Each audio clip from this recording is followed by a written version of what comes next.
Scalping. Scalping is one of those jobs that I don't think anybody looks forward to because it's so much work. But today I'll explain why it's so important, especially if you have a warm season lawn, Bermuda, zoysia, whatever it is. It really is critical that you give it a good scalp right about this time of year. It makes your lawn look so much better, and it's the best way to start off the season. So here we go. A long day of cutting because I'm by myself. It's going to be long.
The ball. This is the only ball that my son left me. Oh my gosh. Anyways, you should be able to have a golf ball roll once you scalp. If you're on Bermuda or zoysia, the golf ball should actually roll a fairly good distance. This isn't even short enough. At the other house, we take it down to about 1/4 of an inch. Here I've taken it down to 1/2, 3/8, something like that. Gosh, that looks so good. This is the next morning after all this work. Let me explain what's going on. Number one, I'm here by myself. The wife is at the beach house with family. John is on vacation. John is in Florida, I think, with his family. So I'm out here doing all this by myself. I spent probably 4 or 5 hours on equipment cutting. Then I had to push stuff. So I'm exhausted. I looked at my watch last night and I had like 16,000 steps on top of all the writing. So it was a long day, but you have to scalp. If you're gonna have a good looking lawn, a short lawn, like a Bermuda, zoysia, whatever, you've got to get out there and scalp, and I'll tell you why. As Bermuda and zoysia grow, especially Bermuda, the lower portion of that grass is gonna be brown. It becomes a brown stalk. So what ends up happening a lot of times with people is they let it grow a little bit taller and a little bit taller and a little bit taller, and every time you cut, you're going to see these brown lines, especially if you have a bumpy lawn. So the purpose of a scalp is to get rid of all of that dead. You want to get all that brown off. The rule of thumb that I use is 1/2 of your cutting height. So if you want to have a lawn that's 1 inch tall, let's say you want to cut it 1 inch, that means that you have to cut that grass, scalp it down to 1/2 an inch. And I know it's tough, especially if you don't have a reel mower, but you want to scalp it as low as you possibly can. It doesn't matter if you're scalping and you hit dirt, don't worry about it. Bermuda roots are deep. Bermuda roots can easily be 30 inches deep, and people don't realize that. It's completely different from something like a fescue or a cool season lawn. You're not going to hurt it. You can't kill it, don't worry. So you want to come out here and cut as short as possible. Now at the other house where we were probably maintaining our grass at about 3/4 of an inch on a cut, we'd bring it down as close to, we'd take it down to dirt. I mean, literally down to dirt, as close as we could get it. Here, I'm not being that close. I'm only taking it down to about 1/2 inch because this is common Bermuda. And the common Bermuda is not as fine, so I probably have to do about, maintain it at about 3/4 to an inch. It's not as fine as a hybrid, like a sod lawn that a lot of you guys have. But man, this looks fantastic. Now I do have some Yukon seed. If you're going to be doing some seeding, I do have some Yukon seed that just came in yesterday. And I'm going to mix in a little bit of Yukon seed out here, which is a finer blade. But I can't do that for about 60 days. And the reason being is I put down my pre-emergent 3 weeks ago. So I want to let that pre-emergent fade out. Once that pre-emergent fades out, then I can go ahead and put out my Yukon seed. I do want to show you this back area. The back area we're not scalping because it's a mix. It's not a cool season grass. This is weeds and clovers and grasses, and then I'll show you the pond front. But whatever you do, make sure you guys have the lawn guides. Get the lawn guides. The lawn guides are free, and it explains all of this. It explains the whole schedule. freelawncareguide.com is the cool season website, and then at the top there's the link to the Bermuda and then the Zoysia websites. We built these things years ago. 3 million people have used them because we don't ask for your information. There's no app. You don't give us your email. Use them and bookmark them and download the calendars, and it'll just walk you through the whole year. So let's take a look back here. It's amazing. It's absolutely amazing. We had 3.5 inches of rain over 2 days. And it's amazing what happens to this place when that happens. Everything just turns, it just explodes. Everything is exploding. And I knew I had to get on equipment and start cutting. The fields are exploding. I had to cut them. This natural area is exploding. I had to cut it. The backyard was starting to just blow up. This side area over here, which has a lot of clover in it, is blowing up. So if I don't get on top of this and stay on top of this, it's going to be a problem. It's going to be a problem with all this rain that we're having, which is great. That's a good problem to have. But I am going to come out today. Now is the time of year I'm going to start to put down light coats of PGF Complete. I would much rather, I say this time and time again, reduce the amount of fertilizer you use and go lighter coats more often. So I'm going to come out here about every 3 to 4 weeks and put out a light coat of PGF Complete here. That's the best way to do it. Don't come out and dump down real heavy, something like a 30-05 or something. Go with a 16-4-8, depending on your soil test.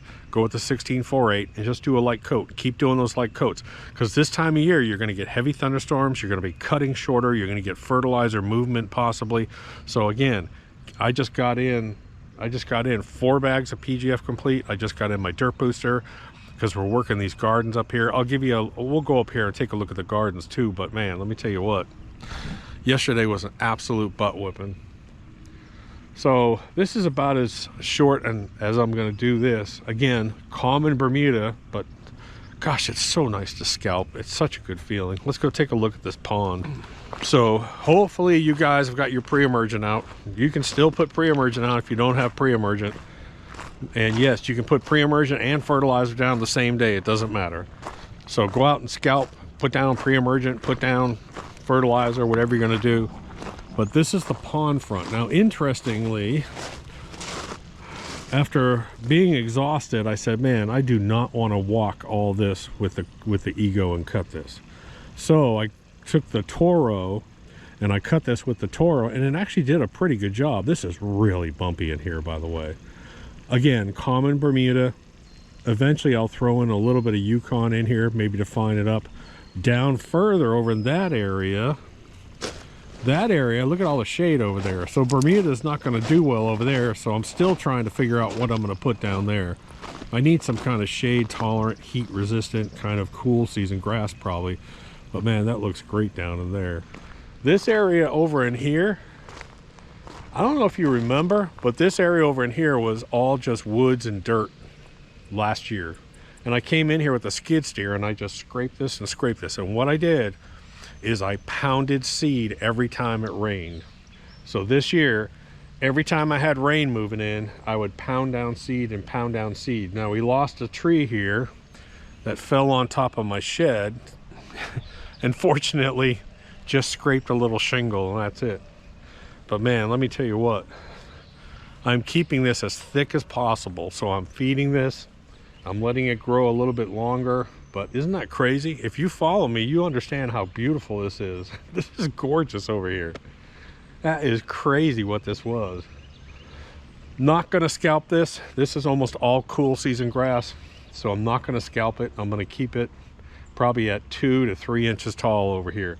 I don't have irrigation, and that's one of my problems over here. I have irrigation on the back and I have irrigation on the pond front, but I don't have irrigation, so I need to keep this a little bit longer. But you can see this, that's south, and I get shade here, so I can't put down Bermuda. So unfortunately we'll just have to play with it and see how it goes. All right, so it's actually it's actually a little bit chilly out here this morning. It's in the 40s, but since I've scalped this now, I'm gonna go ahead and I'm gonna put down, voted the #1 fertilizer for Amazon, I mean for Anderson's. Can you believe that? This is absolutely one of the good things about PGF Complete is the particle size. Man, it's windy. It is so small that it hides in your thatch. So if you're scalping, you can get fertilizer movement, but PGF Complete is so small that it hides in your thatch and you get a lot less fertilizer movement. Plus you get more particles per square inch. I'm gonna put it down moderate. I don't want to say heavy. I'm going to do a pretty decent treatment back here on the pond. I'm going to go kind of light, but yeah, I think it's time for a new spreader too. This spreader is on its last leg, I think.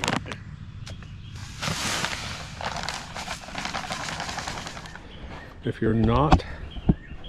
you're not familiar with it, this is PGF Complete, and the particle size is absolutely tiny. And that is so critical when you're putting out lighter coats of fertilizer to get good particle distribution and for it to hide in the thatch. I say this all the time. I see these fertilizers that look like they're the size of marbles, and I'm like, dude, you'll have a particle here and a particle here and a particle here. I mean, how the hell is a blade of grass supposed to get nutrients when the piece of fertilizer is 8 inches away from it? This is one of the reasons why every single fertilizer that I recommend from Anderson's is micronized. It's small particle size. It's critical, guys. It really is. I can't tell you how much it is critical.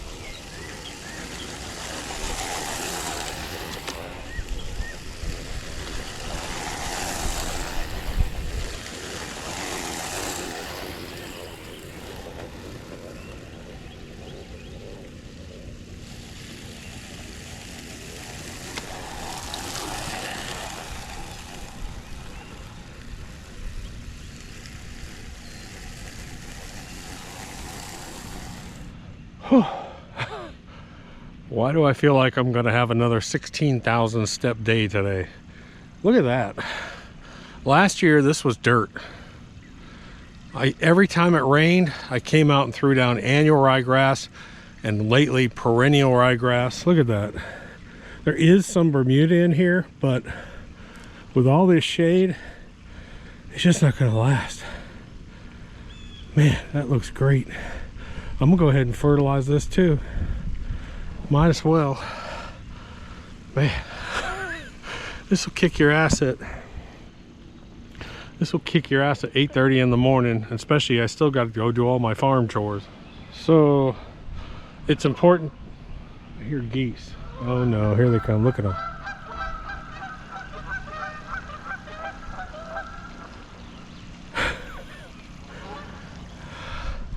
It's important to remember that fertilizer will not work until it gets down to the roots. So even though we had plenty of rain, I'm going to start to lightly water this in 10-minute cycles. And even though it's probably too windy to do a good job irrigation wise, I want to start this process of getting this fertilizer down in. I want it to slowly melt and slowly melt and slowly get down to the roots. So anyways, we're going to be irrigating probably once a day, twice a day on short cycles to get this fertilizer down in. Okay guys, so that is basically your scalp prep. cut the living crap out of your lawn, pick up all the clippings, put down fertilizer, and go. Now, if you wanted to, while you have this grass short, you could do a dethatching. If you have a real, like, if you have really thick zoysia, you might have to dethatch. Down at the beach house, when I go down there in a little while, I'm gonna have to dethatch that lawn. I always do. But if you have to do any dethatching, you can do that before you put your fertilizer down. If you want to do some core aeration, as long as you have a good established lawn, do some core aeration. Whatever you want to do is fine. But scalp it and then feed it. Feed it and feed it and water it. Keep that watering schedule up. And pretty soon, bam, you'll have the greenest lawn in the neighborhood. It'll be nice and short and green and pretty. That's it. Get the lawn guides. Give this one a thumbs up if you don't mind. Oh, my watch is going off. I'll talk to you later, Doc.